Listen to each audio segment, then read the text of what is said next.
disampaikan oleh lembaga survei berbasis di Australia ini, ada 3 poin yang ingin saya ungkapkan di sini. Yang pertama terkait dengan isu keberlanjutan, perbaikan dan perubahan. Yang berikutnya, data dari lembaga survei itu, selain permasalahan kecenderungan masyarakat menginginkan perbaikan dan perubahan, poin kedua yang bisa kita ambil adalah tentang keterpilihan dari 3 nama yang disurvei atau yang banyak muncul di berbagai survei hari ini. Yaitu ini yang tidak terukur oleh survei adalah pergerakan teman-teman. Saya sampaikan kemarin kepada teman-teman dalam konferensi pers, kita ada 2 keyakinan, ada 2 optimisme. Satu, optimis bahwa Mas Anies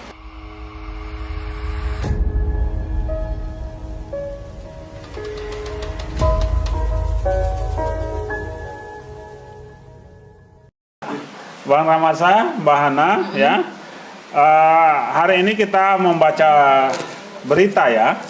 Saya kebetulan buka-buka WA tadi dapat kiriman dan banyak beredar di grup-grup WA. Ya. Di antaranya di liputan6.com, kemudian di Medcom ID, itu terkait dengan rilis lembaga survei dari Youthing Research. Ini lembaga survei berbasis di Australia. Jadi ini lembaga survei internasional. Karena dia, menurut saya karena dia internasional, poin nomor 1 yang perlu harus kita garis bawahi, mudah-mudahan tingkat objektivitasnya lebih tinggi. Ya, tidak ada kepentingan pragmatis afiliasi dengan salah satu partai politik ataupun kepentingan lokal di Indonesia. Menurut saya ini kita bisa lebih punya garansi ya tinggi dibanding mungkin yang terafiliasi pada salah satu partai khususnya ataupun salah satu calon. Ya, kalau kita lihat hasil yang disampaikan oleh lembaga survei berbasis di Australia ini, ada 3 poin yang ingin saya ungkapkan di sini. Yang pertama terkait dengan isu keberlanjutan, perbaikan dan perubahan. Ya, kalau kita lihat data-datanya yang diungkap oleh lembaga survei Youthing Research ini, bahwa masyarakat Indonesia dari responden 1.200 ya, yang menginginkan keberlanjutan, artinya yang menganggap apa yang dilakukan pemerintah sekarang sudahlah, nggak usah banyak mikir, lanjutkan, itu hanya sekitar 18%. Ya, kemudian yang menginginkan perubahan, ya, ini katakanlah keberlanjutan itu ekstrim kiri 18%, perubahan sayap kanan ini 20%. Sedikit lebih besar daripada yang menginginkan keberlanjutan.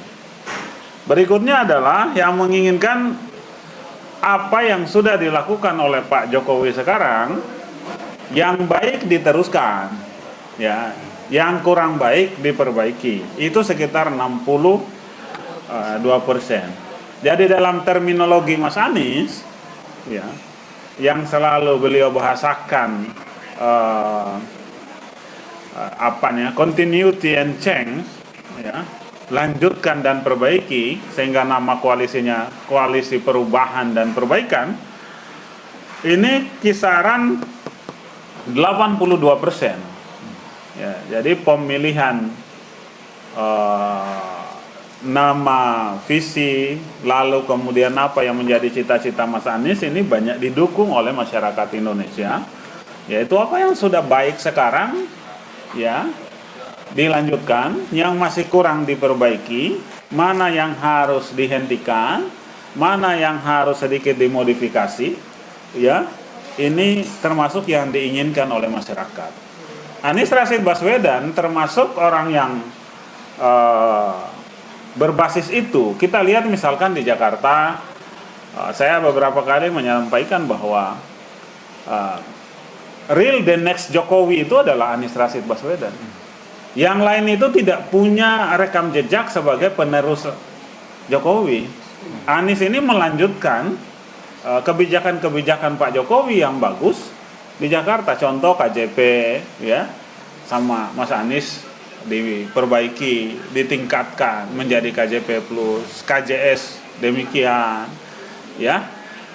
Tentang misalkan pulau reklamasi ya, yang sudah jadi yang 3 dilakukan pembenahan agar memenuhi hak-hak keadilan ya, yang belum dihentikan ya. Ya BOTI ya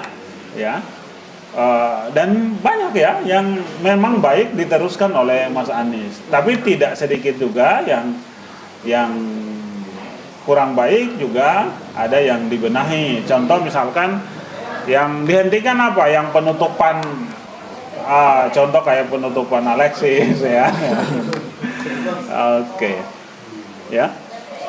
Yang berikutnya, data dari lembaga survei itu selain permasalahan kecenderungan masyarakat menginginkan perbaikan dan perubahan, poin kedua yang bisa kita ambil adalah tentang keterpilihan dari 3 nama yang disurvei atau yang banyak muncul di berbagai survei hari ini, yaitu Pak Ganjar, Pak Prabowo, dan Mas Anies. Ya kalau kita lihat survei-survei lokal kan sangat jomplang sekali, dan perubahan itu antara 1 bulan dengan bulan berikutnya, waduh, mobilisasinya tinggi sekali angka-angkanya itu. Tapi kalau kita lihat dari lembaga survei ini, Pak Ganjar itu 34%, Pak Prabowo 33%, Mas Anies 27%, margin error 2,8, kita genapkan 3 lah. Artinya ketiga ini sebenarnya sama, masih dalam margin error selisihnya itu.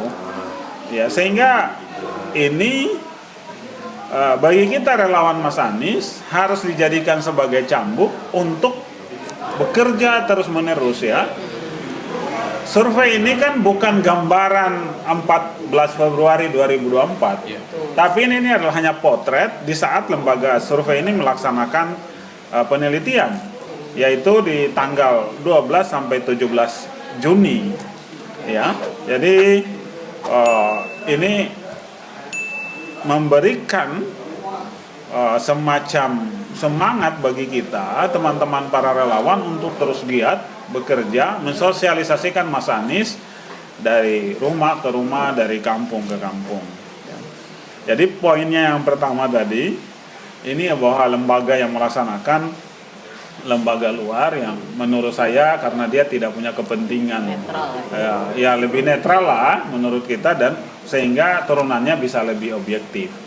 Ya, hasilnya ternyata nomor 1 yang menginginkan perbaikan dan perubahan itu 82%, ya, lebih besar ya.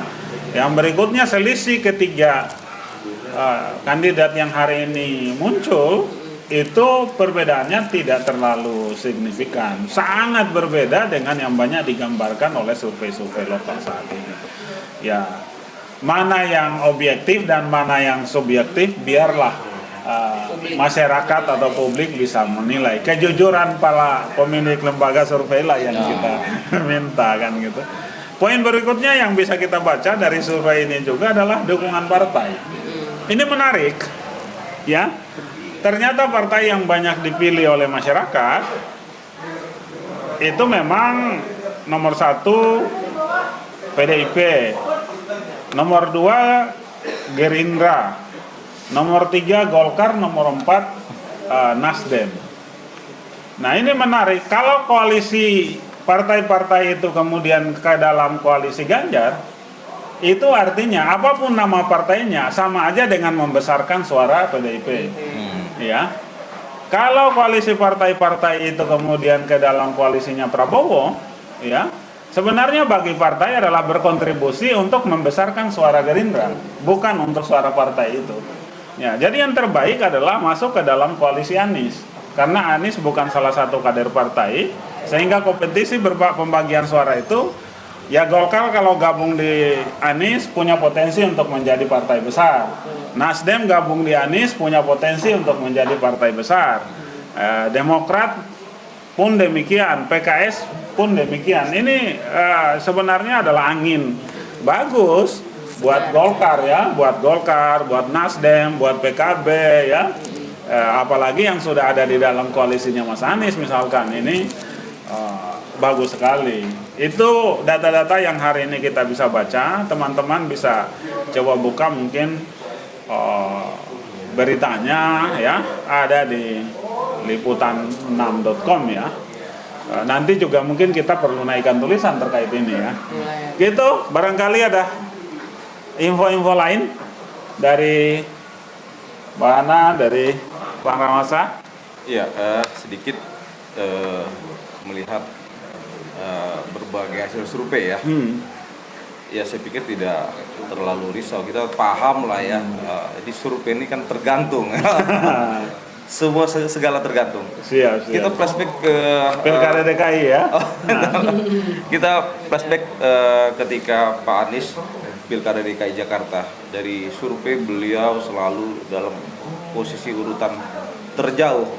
Nah, 3 kalah melulu. Nah, alhamdulillah terbukti pada hari H nomor 1. Jadi cara untuk menang adalah, ini yang tidak terukur oleh survei adalah pergerakan teman-teman. Saya sampaikan kemarin kepada teman-teman dalam konferensi pers, kita ada 2 keyakinan, ada 2 optimisme. Satu, optimis bahwa Mas Anies pasti dapat pintu untuk maju sebagai kontestasi.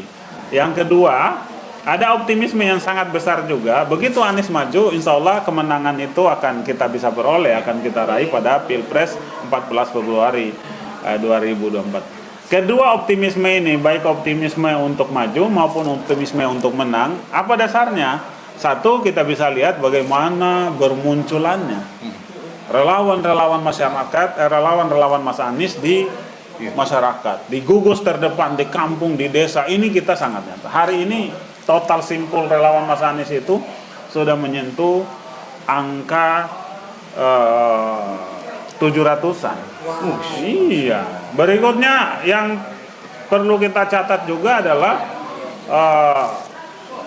soliditas di intern para relawan bekerja terus ya, masuk dari rumah ke rumah, melakukan kampanye, mensosialisasikan Mas Anies ya.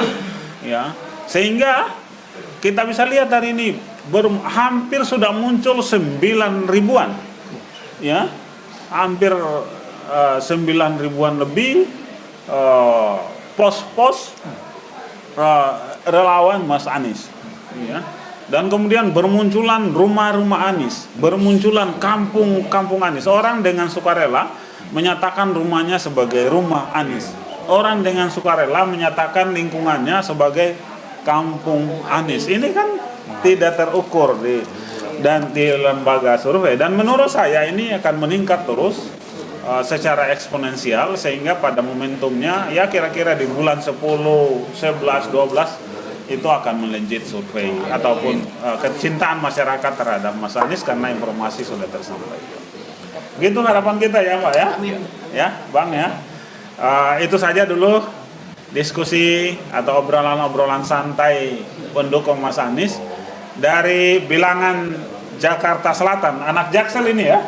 Anak Jaksel, kaum muda milenial, anak Jaksel, anak Jakut, anak Jaktim, Jakpus, dan anak Indonesia ya, Jakbar jangan lupa. Anak pulau kayak saya, ayo milih Mas Anies ya. Anak Medan, anak NTT ya.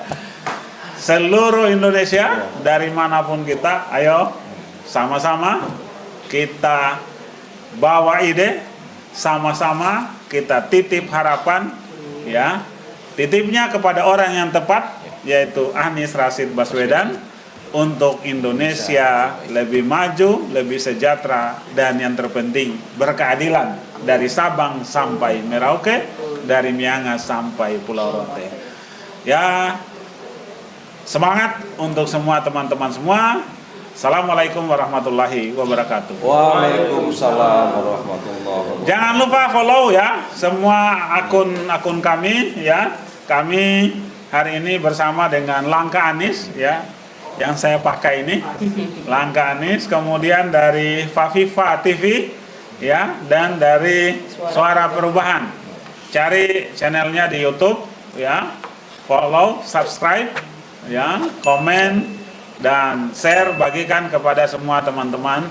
Insya Allah info-info yang diberikan oleh media sosial ini adalah info-info yang berbasis data, yang berbasis fakta, objektif, dan satu yang pasti dari semua mereka, channel-channel ini adalah anti kebohongan, ya, anti fitnah, anti hoax.